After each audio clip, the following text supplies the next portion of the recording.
"This is a story of India in a time of gods and goddesses," began a mother to her son, "and a boy who became the elephant prince." How did a boy come to have the head of an elephant? I will tell you. In the heart of the continent was a small city of amber palaces and rose-colored temples, fragrant gardens and groves of sandalwood trees. The sun shone like gold, and birds of every feather filled the air. A girl named Parvati lived here with her family. She was a goddess, and she was a princess, but she was also a girl.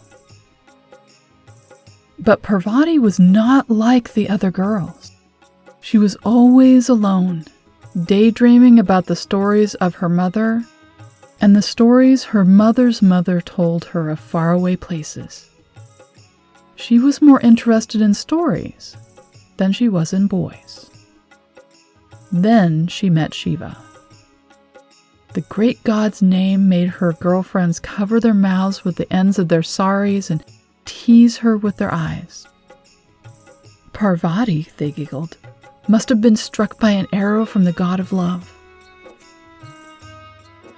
Parvati thought Shiva was the loveliest of all. He was a brilliant shade of blue, and he wasn't like all the other boys. He'd seen the world. In fact, he was responsible for giving shape to it, a little bit at a time. Shiva thought Parvati was beautiful and blessed. He liked that she was a princess, but didn't act like one. It wasn't long before he asked her to marry him, and she said yes. After the wedding, Parvati left her beloved home and went to live with Shiva atop a mountain high above the clouds. They were happy. But because Shiva was busy building the world, he went away often, leaving Parvati all alone. Shiva always received a festive farewell. But when he was gone, the silence in the palace was broken only by the cries of distant peacocks. Not even stories could fill the emptiness. Parvati missed her home. She missed her family. What she wished for more than anything was to have a child. She wanted to be a mother. Shiva wasn't ready yet to be a father, but he couldn't stand to see Parvati so sad. And so he told her that if she promised to think about her wish, and only this wish, for 1 year, it would come true. Parvati happily promised, and then she traveled all the way to the Ganges.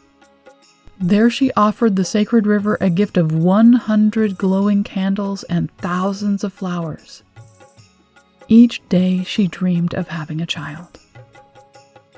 1 year later, just as Shiva had said, Parvati found a beautiful baby boy lying in her bed as if he'd always been there. His face was round and bright as a moon. Parvati lifted him high into the air.